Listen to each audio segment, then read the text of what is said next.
Next day ಮನೆ door bell ring ಆಯ್ತು. Door ಮುಂದೆ ಬೇರಾರು ಅಲ್ಲ, ಕಬೀರ್ ನಿಂತಿದ್ದ. Hi. Hi, what a pleasant surprise. This is for you.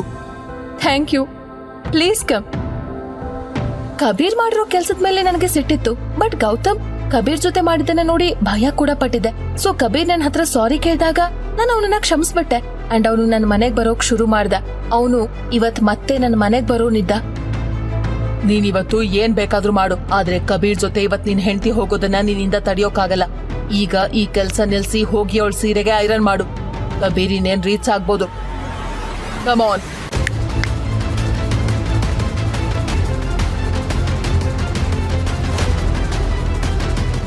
Gautam, ಏನ್ ಯೋಚನೆ ಮಾಡ್ತಿದ್ಯಾ? ಹಾ, ನೆನ್ಪಿಸ್ಕೊಂಡ್ಯಾ? ನೆನ್ಪ್ ಮಾಡು ಹಾಗೆ ನಿನ್ನಲ್ಲಿ ಏನಿದೆ? ನನ್ ಹೇರ್ ರೋಲರ್ ಎಲ್ಲಿಟ್ಟಿದ್ಯಾ? ಹೋಗ್ ತಗೊಂಡ್ ಬಾ. ಅಂಡ್ ಇಲ್ಲಿ ಕೇಳು, ಇವತ್ ಕಬೀರ್ ಬರ್ತಿದ್ದಾನೆ.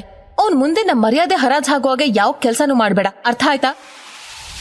ನಾನ್ ಕಿಚನ್ ನಿಂದ ಹೊರಗೆ ಹೋಗ್ತಿದ್ದಂತೆ ಗೌತಮ್ ಫೋನ್ಗೆ ಒಂದ್ ಕಾಲ್ ಬಂತು. ಅದ್ನ ಅವನು ಇಗ್ನೋರ್ ಮಾಡ್ದ. ಬಟ್ ಯಾಕೆ ಅಂತ ನನ್ಗೆ ಗೊತ್ತಾಗ್ಲಿಲ್ಲ.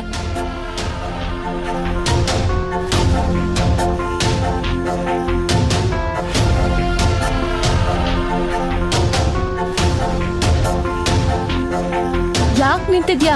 ಹೋಗಿಲ್ಲಿಂದ.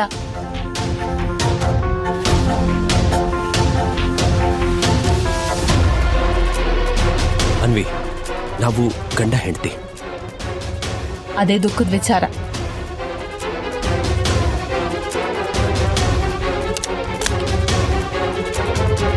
ಕಬೀರ್ ಬಗ್ಗೆ ನಿಂಗೇನೋ ಹೇಳಬೇಕು. ಅವನು ಒಳ್ಳೆಯವನಲ್ಲ. ಅವ್ನು ನಿನ್ನ ಹತ್ರ ಬಂದಾಗ ನಿನ್ನ ಟಚ್ ಮಾಡಲೇಬೇಕು ಅನ್ನೋ ಹಾಗೆ ಬರ್ತಾನೆ. ನಿನ್ನ ನಾವು ನೋಡುವಾಗ ಅವನ ಮುಖದಲ್ಲಿ ನೀಚ ಬುದ್ಧಿ ಎದ್ದು ಕಾಣಿಸುತ್ತೆ. ಗೌತಮ್, ಕಬೀರ್ ನನ್ನಿಂದ ಏನ್ ಬಯಸ್ತಾನೆ ಅನ್ನೋದ್ರ ಬಗ್ಗೆ ನೀನ್ ಯೋಚನೆ ಮಾಡ್ಬೇಕಾಗಿಲ್ಲ. ಅವ್ನ್ ಹೇಗೆ ಅಲ್ಲಿ ನಿನ್ಗಿಂತ ಬೆಟರ್ ಇದ್ದಾನೆ. ಅಂಡ್ ಫಾರ್ ಯೋರ್ ಇನ್ಫಾರ್ಮೇಶನ್, ಅವನು ನನ್ನ ಹೊಸ ಕಂಪ್ನಿಯಲ್ಲಿ ಇನ್ವೆಸ್ಟ್ ಮಾಡ್ತಾ ಇದ್ದಾನೆ. ಅವ್ನು ನನಗೆ ಹೊಸ ಪ್ರಾಜೆಕ್ಟ್ ಪಡೆಯೋಕೆ ಹೆಲ್ಪ್ ಮಾಡ್ತಿದ್ದಾನೆ. ಅಂಡ್ ನೀನು ನಾನ್ ಕೊಟ್ಟಿರೋ ದುಡ್ಡಲ್ಲಿ ಜೀವಿಸ್ತಾ ಇದ್ಯಾ. ಅನ್ವಿ, ಅವ್ನು ನಿಂಗೆ ಯಾವ ಪ್ರಾಜೆಕ್ಟ್ನೂ ಕೊಡಲ್ಲ. ಅವ್ನು ಸುಮ್ಮನೆ ನಿನ್ನನ್ನು ಫೂಲ್ ಮಾಡ್ತಿದ್ದಾನೆ ಅಷ್ಟೇ. ಗೌತಮ್ ಪ್ಲೀಸ್, ನಿನ್ನ ಕೆಟ್ಟ ಮಾತು ಮತ್ತೆ ಕೆಟ್ಟ ಮುಖನ ಇಲ್ಲಿಂದ ಸ್ವಲ್ಪ ದೂರನೇ ತಗೊಂಡು ಹೋಗು. ನಾನ್ ಕಬೀರ್ ಜೊತೆ ಹೋಗಿಲ್ಲ ಅಂದ್ರೆ ತಾತಮ್ಮ ನನ್ನನ್ನ ಕೆಲ್ಸದಿಂದ ತೆಗಿತಾರೆ. ಆಮೇಲೆ ಈ ಮನೆ ಖರ್ಚು, ಮಮ್ಮಿ ಡ್ಯಾಡಿ ಖರ್ಚು ಜೊತೆಗೆ ನಿನ್ ಬಾರನ ಹೇಗ್ ಮ್ಯಾನೇಜ್ ಮಾಡ್ಲಿ? ಜಸ್ಟ್ ಗೆಟ್ ಔಟ್ ಯಾರ್, ಜಸ್ಟ್ ಲೀವ್. ನನಗ್ ಒಂದ್ ನಿಮಿಷಕ್ಕೆ ನಾನು ಸ್ವಲ್ಪ ಜಾಸ್ತಿನೇ ಮಾತಾಡ್ದೆ ಅನ್ನಿಸ್ತು. ನನ್ ಮಾತು ಕೇಳಿ ಗೌತಮ್ ಕಣ್ಣಲ್ಲಿ ನೀರ್ ತುಂಬಿಕೊಳ್ತು.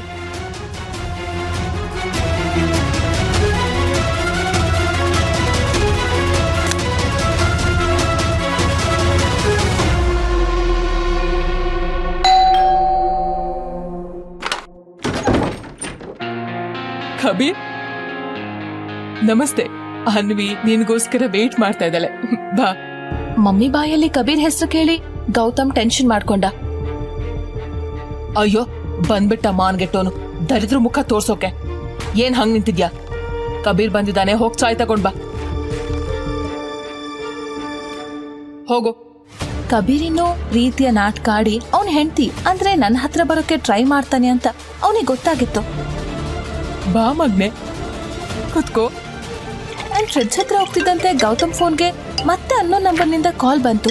ಆದ್ರೆ ಮೊದ್ಲಿನ ತರ ಅವನು ಈ ಸಲ ಕೂಡ ಕಾಲ್ ಕಟ್ ಮಾಡ್ದ. ಗೌತಮ್ಗೆ ಸಡನ್ ಆಗಿ ಇಷ್ಟೊಂದು ಕಾಲ್ಸ್ ಹೇಗ್ ಬರ್ತಾ ಇದೆ ಅಂಡ್ ಅವನದನ್ನ ಯಾಕೆ ಕಟ್ ಮಾಡ್ತಿದ್ದಾನೆ ಅಂತ ನನಗೆ ತಿಳಿತಾನೆ ಇರ್ಲಿಲ್ಲ. ನಾನ್ ಕಬೀರ್ಗೋಸ್ಕರ ಸೀರೆ ಉಟ್ಕೊಂಡೆ. ನನ್ನನ್ನ ಸೀರಿಯಲ್ ನೋಡಿ ಗೌತಮ್ ಮೈ ಮಾಡ್ತಾ. ನಾನ್ ಅಪರೂಪಕ್ಕೆ ಸೀರೆ ಉಡ್ತಾ ಇದ್ದೆ. ಅದೇ ಕಾರಣಕ್ಕೆ ಎಲ್ರೂ ನನ್ನನ್ನ ನೋಡಿ ಬೆರ್ಗಾಗಿದ್ರು.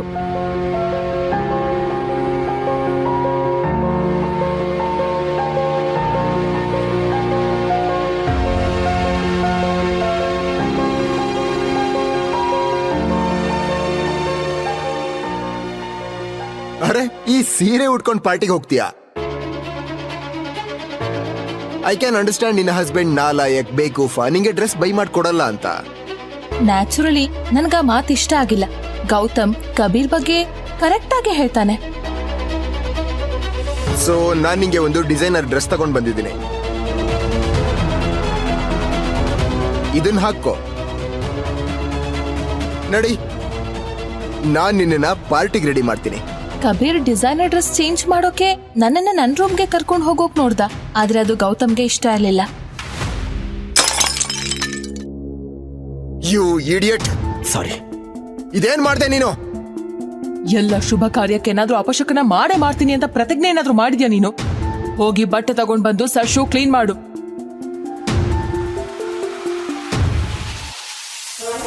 ಬಾ ಮಗಳೇ, ನಾನ್ ಚೇಂಜ್ ಮಾಡೋಕೆ ಹೆಲ್ಪ್ ಮಾಡ್ತೀನಿ.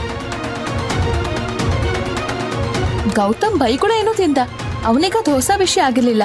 ಆದ್ರೆ ಅವನು ಕಬೀರ್ನನ್ನ ನನ್ ರೂಮ್ ಹೊರಗೆ ನಿಲ್ಸೋದ್ರಲ್ಲಿ ಸಕ್ಸಸ್ ಆಗಿದ್ದ. ನೀನು ಬೇಕಂತಾನೆ ನಿನ್ ಹೆಂಡತಿ ಜೊತೆ ನಾನು ರೂಮ್ಗೆ ಹೋಗೋದನ್ನ ತಡೆಯೋಕ್ ನೋಡ್ದೆ ಅಂತ ಗೊತ್ತು ನಂಗೆ. ಆದ್ರೆ ನಾನು ಅವಳ ಜೊತೆ ಒಂಟಿ ಆಗಿದ್ದಾಗ ಏನ್ ಮಾಡ್ತೀಯ?